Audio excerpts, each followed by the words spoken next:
Assalamualaikum warahmatullahi wabarakatuh. Baik, di sini saya dan tim saya akan menjelaskan tutorial pembuatan dual boot Windows dan Linux ya teman-teman. Tugas ini itu untuk memenuhi ujian akhir semester kami yang diampu oleh Pak Handala Simestri Harhab ST MTI dengan mata kuliah sistem operasi. Berikut adalah tim-tim saya. Yang pertama ada Kurniawan, dan yang kedua ada Bagus Singgi Pambudi, dan yang ketiga ada Novi Madalena, dan yang terakhir ada M Firmansyah. Langsung saja, apa sih dual boot itu? Pasti di sini ada yang belum tahu apa sih dual boot itu, pengertian dual boot, apa yang dimaksud dual boot. Nah, di sini saya akan jelaskan apa sih dual boot. Dual boot adalah konfigurasi di mana dua sistem operasi OS diinstal pada satu perangkat keras komputer, memungkinkan pengguna untuk memilih sistem operasi yang akan dijalankan setiap kali komputer dinyalakan. Misalnya, seseorang dapat memiliki Windows dan Linux di komputer yang sama. Misalnya, saya memiliki laptop dengan sistem operasi berbasis Windows, dan kemudian saya install OS Linux tanpa menghapus Windows tersebut pada partisi lain yang sudah saya sediakan. Maka ketika booting atau kita nyalakan ulang, dapat memilih apakah akan menggunakan Linux atau Windows. Namun dengan catatan sudah terinstall grup Linux ataupun telah terdapat fitur untuk memilih sistem operasi yang akan digunakan. Ada ini ada penjelasan lain tentang dual boot atau boot ganda. Memungkinkan untuk menyimpan lebih dari satu operasi yang diinstal dan langsung di komputer. Biasanya dual boot dicapai melalui utilitas bootloader yang dibangun khusus yang membuat banyak contoh urutan boot. Dalam mode boot ganda, pengguna akan disediakan dengan opsi untuk memilih sistem operasi yang diinstal dan dikonfigurasi saat komputer dimulai. Untuk kembali ke sistem operasi lain, pengguna harus memulai kembali komputer dan memilih pemilihan boot ganda lagi. Dual boot mengharuskan sistem operasi dipasang pada hard disk atau partisi drive yang terpisah. Ini adalah partisi yang sudah terpisah ya teman-teman. Nanti akan dijelaskan pada tutorial kami berikutnya. Dan ini adalah ketika kita menyalakan ulang komputer, kita bisa memilih sistem operasi yang ada dalam satu perangkat ya teman-teman. Ini adalah tampilan Linux dan Windows. Baik, langsung saja kita ke manfaat dual boot. Di sini ada fleksibilitas penggunaan. Pengguna dapat memanfaatkan kelebihan masing-masing OS, misalnya Windows untuk gaming dan Linux untuk pemrograman. Terus juga bisa menghemat biaya, tidak perlu membeli perangkat baru untuk mencoba sistem operasi lain. Jadi kita bisa menggunakan tuh satu perangkat aja dalam beberapa sistem operasi ya teman-teman. Baik, berikutnya ada eksperimen dan pembelajaran, cocok bagi pelajar atau pengembang yang ingin belajar menggunakan berbagai sistem operasi. Berikutnya ada pemanfaat aplikasi yang eksklusif. Beberapa aplikasi hanya kompatibel dengan OS tertentu, sehingga dual boot itu memberikan akses ke semua aplikasi tersebut. Kinerja maksimal, setiap OS berjalan langsung pada perangkat keras tanpa emulator sehingga performa lebih baik dibandingkan virtual machines. Nah, berikutnya ini, di mana dengan dual boot itu kita bisa lebih leluasa dalam menjalankan suatu program software, hemat biaya sebagai cadangan untuk menyesuaikan kebutuhan tanpa membeli perangkat, lebih enjoy karena tidak cepat bosan. Terus jika satu sistem operasi mengalami masalah, maka kita tidak dapat membackup data kita yang lain, kita bisa menggunakan sistem operasi yang satunya lagi. Terus ada juga nih, penggunaan komputer lain dapat menggunakan sistem operasi yang berbeda sesuai dengan selera. Terus ada kompatibilitas aplikasi juga, menjadi kelebihan dari dual boot. Jadi jika ada aplikasi yang harus dijalankan dengan OS Linux, tapi kita menggunakan Windows, kita tinggal memilih OS Linux yang kita sudah install. Walaupun sebenarnya hal ini sudah tergantikan dengan adanya VMware, terus ada juga tuh VirtualBox, yang lain juga dapat menjalankan sistem operasi dalam sistem operasi lainnya. Baik, mungkin itu saja ya sedikit penjelasan tentang dual boot dan apa sih manfaat dual boot. Dan berikutnya kami akan menjelaskan tentang tutorial pembuatan dual boot penginstalan Linux ya teman-teman. Berikut akan dijelaskan oleh tim saya. Baik, langsung saja kita jelaskan. Oke, di sini saya akan menjelaskan cara-cara bagaimana untuk membuat dual boot dan menginstal Linux. Pada tahap persiapan, yang pertama itu pastikan teman-teman sudah menggunakan Windows 10.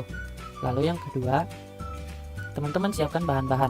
Di sini bahan-bahannya itu ada flash disk, ada ruang kosong minimal 50-100 GB.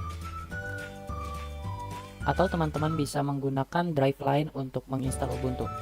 Lalu pada langkah pertama, download file yang dibutuhkan, yaitu download ubuntu.iso dan mendownload Rufus. Masing-masing file dapat di-download pada websitenya masing-masing. Sini yang pertama itu Ubuntu, teman-teman bisa masuk saja ke ubuntu.com, lalu pilih Ubuntu desktop. Lalu selanjutnya download Rufus. Di sini teman-teman bisa memilih yang portable atau yang standar sama saya. Nah, selanjutnya di sini colokkan flashdisk ke perangkat, flashdisk kosong, jalankan Rufus, lalu pada device pastikan flashdisk terdeteksi untuk dibuat dan dijadikan bootable.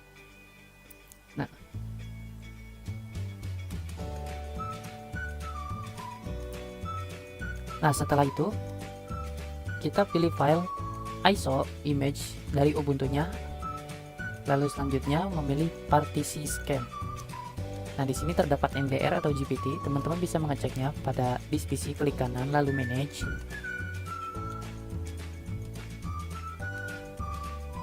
Ke disk manajemen. Pada disk yang dimaksud klik properties lalu ke volume. Nah, di sini teman-teman bisa melihat jenis partisi scam yang digunakan pada disk teman-teman. Disamakan dengan instalasi bootable-nya. Pada formatnya kita pilih NTFS. Sisanya biarkan saja. Setelah statusnya ready, kita bisa klik start. Lalu klik OK. Nah, di sini teman-teman bisa menunggu sampai prosesnya selesai.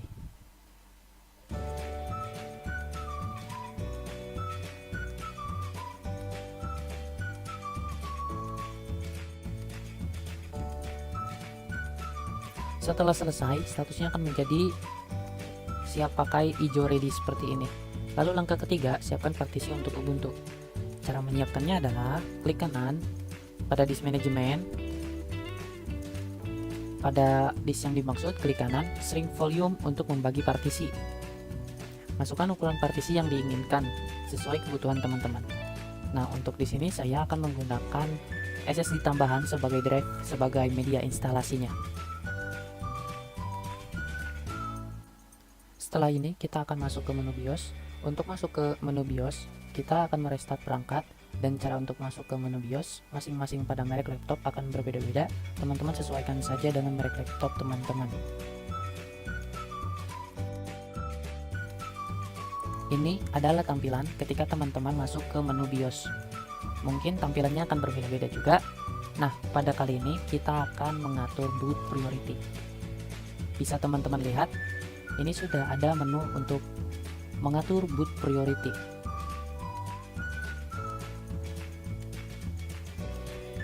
Pada perangkat saya, cara mengaturnya itu cukup mudah.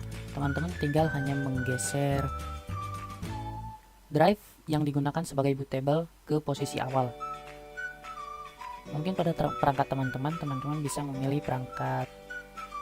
memilih drive yang teman-teman gunakan dengan pilihan, tidak dengan digeser seperti ini. Nah, setelah boot priority selesai diatur, kita bisa save settingan dan close untuk merestart perangkat. Klik yes dan perangkat akan merestart.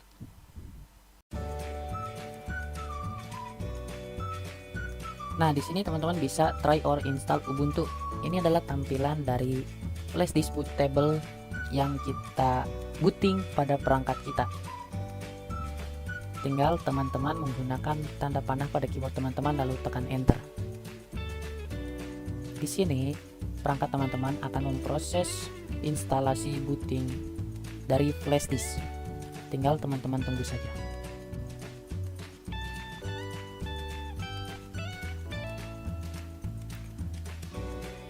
Kita sudah masuk ke tampilan awal dari proses instalasi Linux. Sistem operasi Linux yang saya pilih adalah Ubuntu. Ini adalah setupnya dari Ubuntu. Teman-teman bisa jalani proses instalasinya sampai selesai. Tinggal ikuti saja ya apa yang saya klik.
Di sini teman-teman memilih drive yang akan diinstal Ubuntu.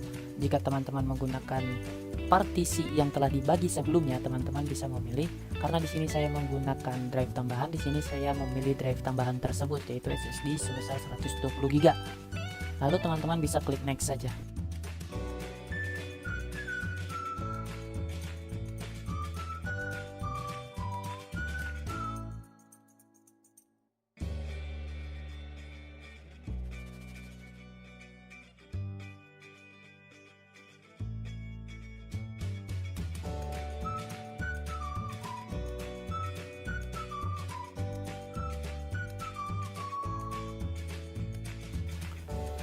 Setelah proses instalasi selesai dan perangkat teman-teman di restart, nah di sini akan muncul pilihan untuk sistem operasi.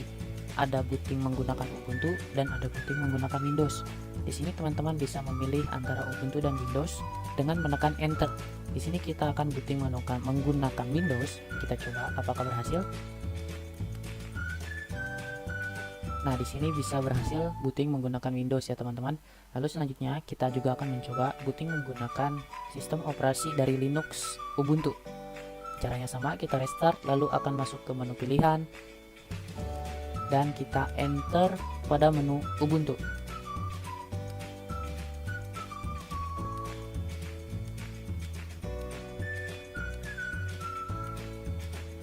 Nah, pada menu kali ini teman-teman tinggal enter saja untuk pada menu Ubuntu-nya.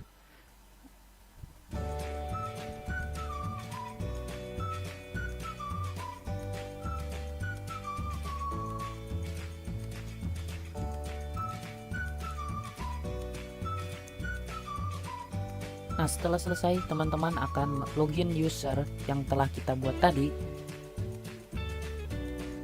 Sampai sini, teman-teman sudah bisa menggunakan dual boot antara Windows dan Ubuntu. Tinggal teman sesuaikan saja sesuai kebutuhan dari teman-teman semua.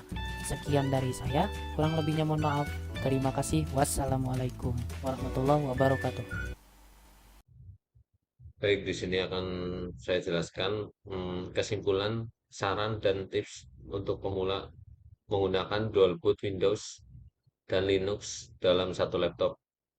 Jadi, laptop memungkinkan pengguna memanfaatkan kelebihan kedua sistem operasi, seperti fleksibilitas Ubuntu untuk pengembangan dan stabilitas Windows untuk aplikasi umum. Namun, konfigurasi dual boot memerlukan perencanaan yang hati-hati agar berjalan lancar. Dan saran tips dari saya ambil 5 poin. Jadi, yang pertama, persiapkan backup data. Jadi, pastikan semua data penting di laptop sudah di backup sebelum mengatur dual boot. Dan yang kedua, kita gunakan software partisi. Jadi, gunakan alat seperti keypad atau disk management flash disk di Windows untuk membuat partisi khusus sebelum menginstal Ubuntu. Dan yang ketiga, gunakan disk partition manual. Jadi saat instalasi Ubuntu, pilih opsi manual untuk memastikan Ubuntu diinstal pada partisi yang benar tanpa mengganggu partisi Windows. Dan yang keempat, ada pilih versi Ubuntu LTS. Jadi kita gunakan versi long time support LTS Ubuntu karena lebih stabil untuk pemula. Dan yang terakhir ada gunakan virtual machine untuk eksperimen.